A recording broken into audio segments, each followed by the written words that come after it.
I'm ready to start doing some work on this saddle.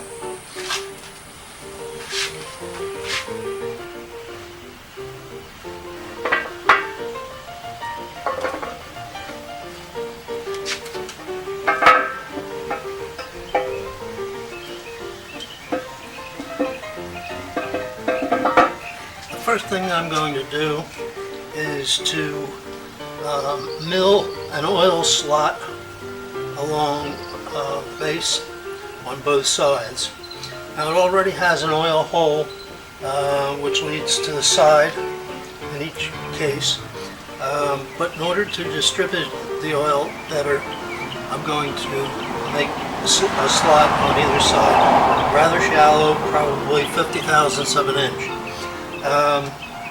Some people that do this do a herringbone or fishbone sort of design on there.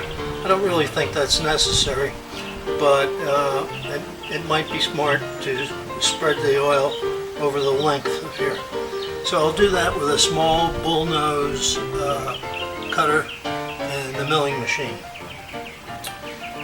The other thing that has to be done is to figure out how to attach this piece solidly to the ball screw, ball nut arrangement.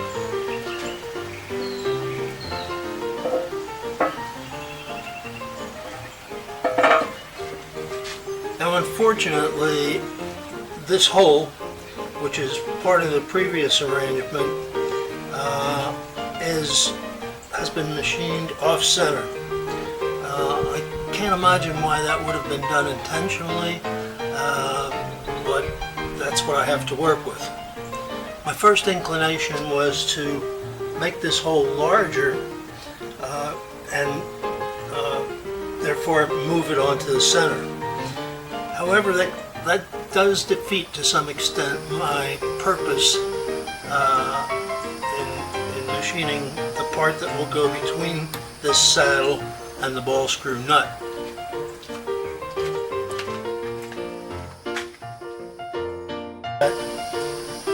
This was in this hole, and rather this way, and I suspect that it was a very tight fit or maybe even a press fit.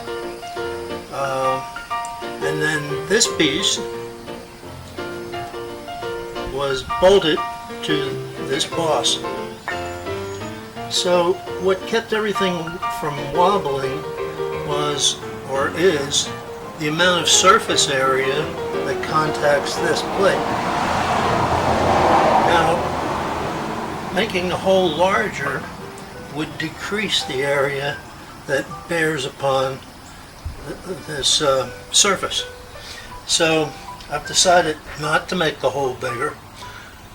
It is rather roughly machined, and I do want to bore it smoother. And these two pieces I will make in one piece, and the size of this will be slightly greater, so it pretty much just barely fits into the slot. It will go in like this, and the nut, that is the new piece, similar to this, and the nut from the ball screw will be bolted to this surface. I bought a piece of steel, prime steel, at an outrageous price. It used to be I could pick up scrap like this for $10, at most $15. This cost an outrageous $30 for this block of steel. Anyway, that's what I'll be working with. This is going to work. This is the ball screw. It will be inside like this. Up top here will be an arrangement of the thrust bearings, the nut, the holder, and then out to the side a piece will hold the motor, and a pulley on here will connect to the motor, and we'll have a reduction drive.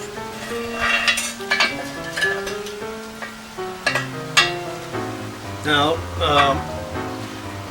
the new piece, similar to this, will bolt. It will be wider. It will be the same size as this nut, and the nut will bolt to this surface, and then this surface will connect to this surface.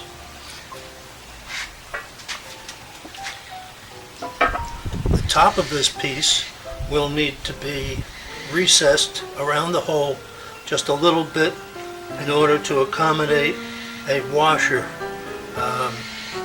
Not a simple flat washer, but nevertheless a washer that's going to grab onto this side so that we can pull this connecting piece up tight against the back, so there won't be any wobble in any part of it. So again, to repeat, what I'm going to do is got some lubrication grooves in here.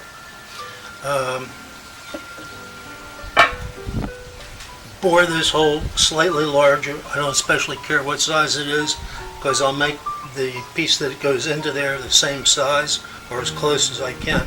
I just want to make this smooth. It's rather rough in there right now. And then I can start work on the walnut carrier, let's call it, with a boss on it, a brown boss that will fit snugly into this hole, and on top will be a stepped washer. Similar to this, you might be able to see that this is stepped and this nut sat down in there. Well, the new nut will be, or the new washer will be exactly the same, except it will only be about half as long, and it will have a shoulder here to fit on the cut that I make around the outside to accommodate it. So this piece will be larger, and it will be stepped, larger in diameter. It will be stepped. It will not be as long, and then the new carrier will be machined to fit exactly.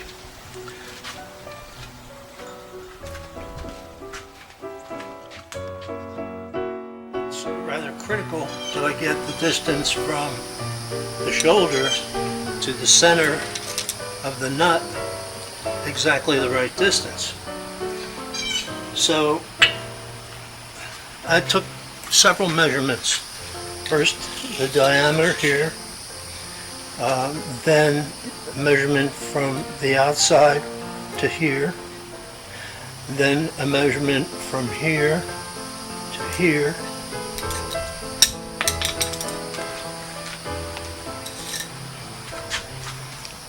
and then a measurement from this surface, or rather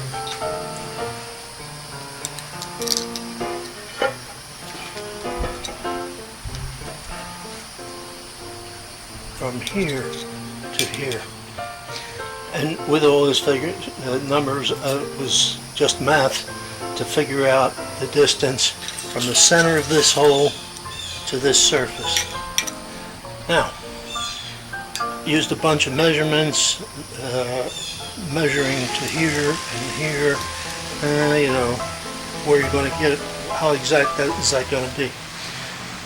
Well, I figure it's probably within 10 thousandths, maybe even closer than that. So what I will do is the plate that goes on here, which will hold the bearings, and therefore the ball screw will be adjustable.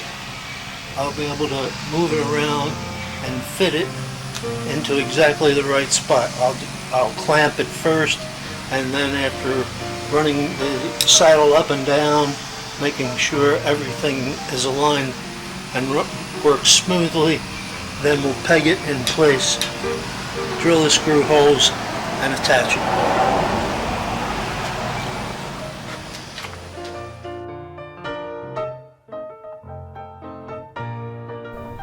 I thought I had a nice video of the machining of this slot, but I must have kicked the tripod. Anyway, here is the result. a straight line about 50 thousandths deep to spread the oil over the surface. Here I'm using a radial indicator to find the center of the hole. I've already moved things around, and as you can see, I'm centered on the hole within about 1,000th, accounting for some lumps. I've installed a boring head. It's a 3/4 inch, or a 3-inch rather, boring head, and I'm going to take probably one nice size cut down through here just to get a smooth face on this hole for its entire length.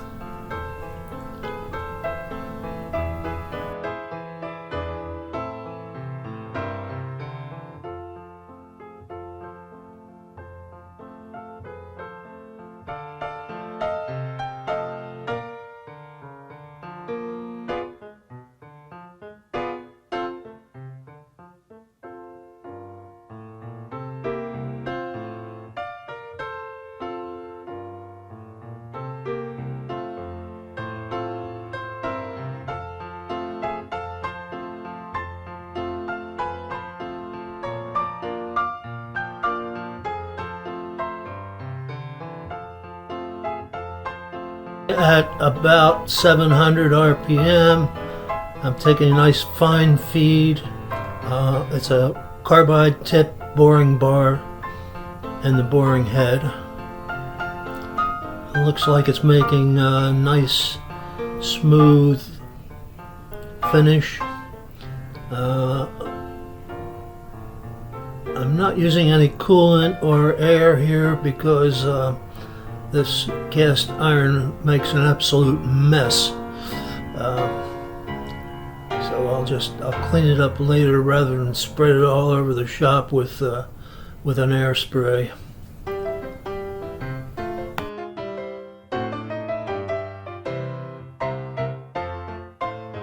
And it might be the only cut. It looks like it's very smooth, and it sounded like it was cutting for the entire circular surface.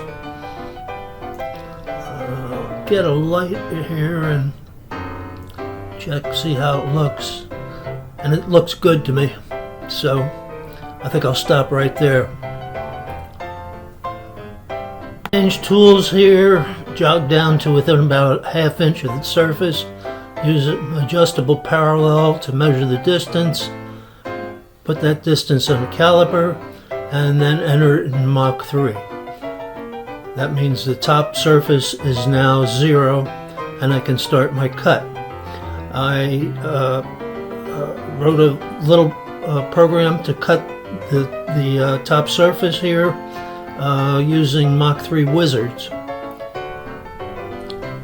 Here I open Newfangled Wizards. There are other wizards that'll work. I just happen to be familiar with these, and I'm going to change the material to soft cast iron. The max spindle speed, max feed rate are already in there. I go up to cut circle and set some of these parameters. They are already set because I did this before. Tool diameter, type of material, number of tips. I calculate the chip load, then calculate the spindle RPM and the feed rate, and on to the next page. I have the center of the circle at 0, 0, the diameter at 2, total depth 130, the pitch, it's going to feed down as it goes around. I'll set the safe Z at 50 thousandths, and I'm ready to go. Save the settings and post the code, and we're then to exit, and then we're back to Mach.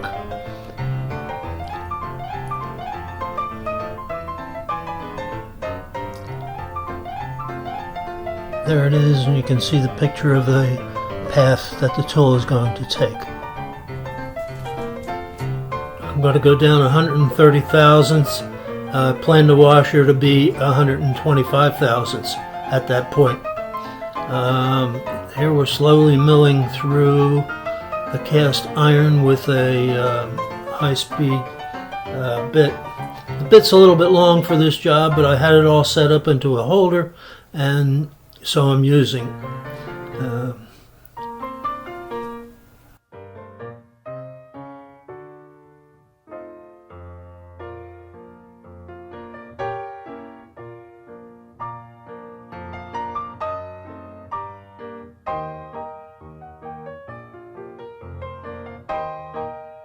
Looks pretty clean, and I'm finished with the saddle for right now.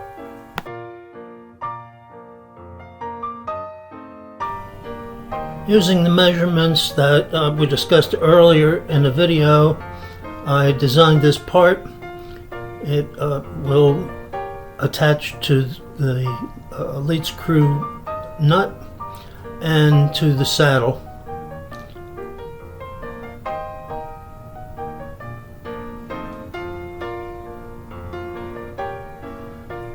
Now here is a piece of stock that I'm going to true up, square up.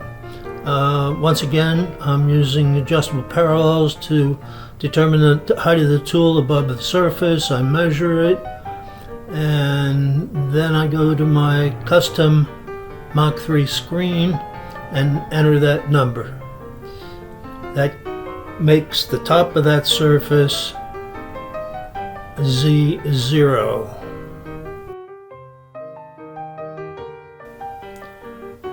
You can see here that the block is set in the vise against the back jaw of the vise, which I know is absolutely vertical. It's supported by a pin in the bottom and in the front, so that only that back jaw is registering the relative position of the block.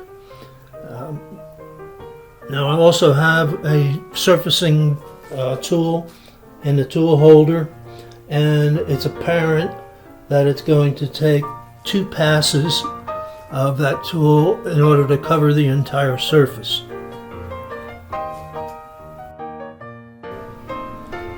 So what I'm going to do at this point is jog the tool beyond the end of the piece of material so it is, let's say, in its lowest X position and its highest Y position.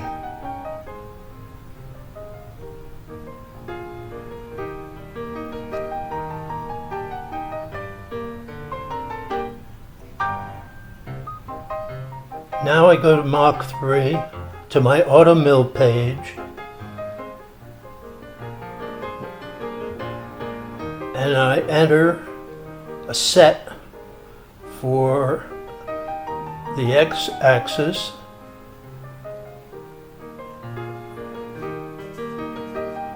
and for the Y-axis.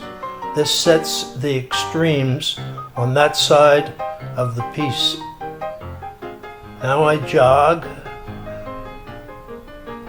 to the lowest Y and the highest X right there. Go back to the Mach screen and set those 2 parameters by hitting the set buttons at the low Y and the high X.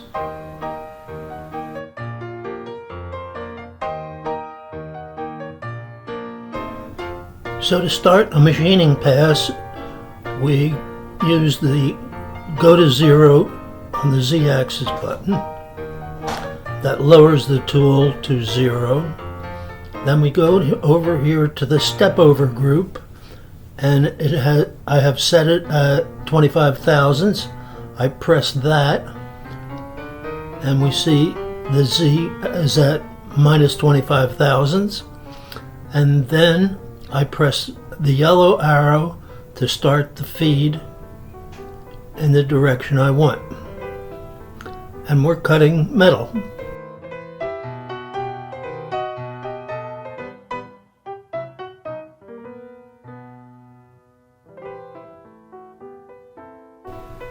So auto mill is a way of using CNC without writing any code, without even going to a wizard.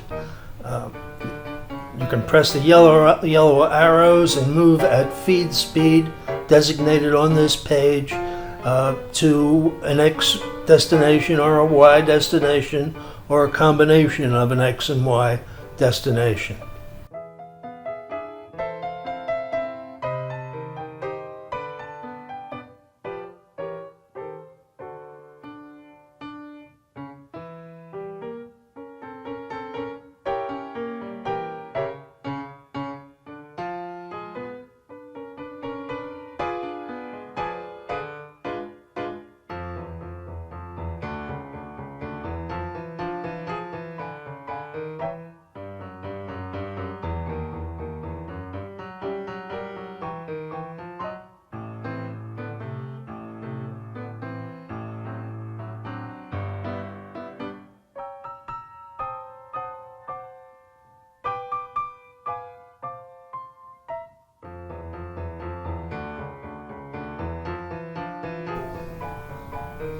Watch the tool closely here,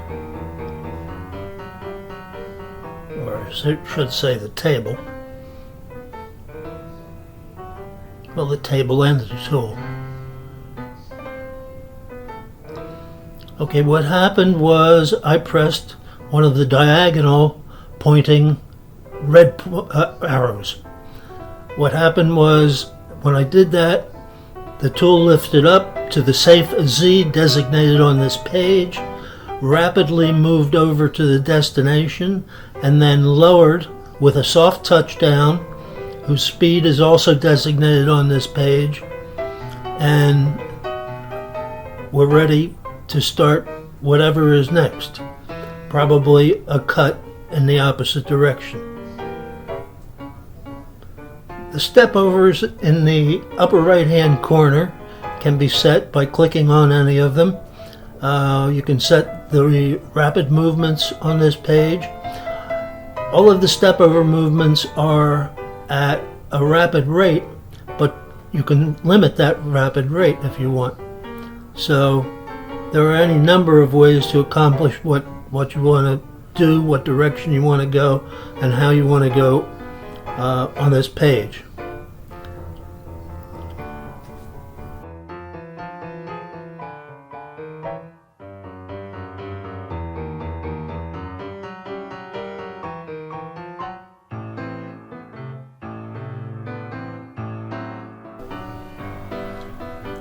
Here's the block all squared up on 4 sides.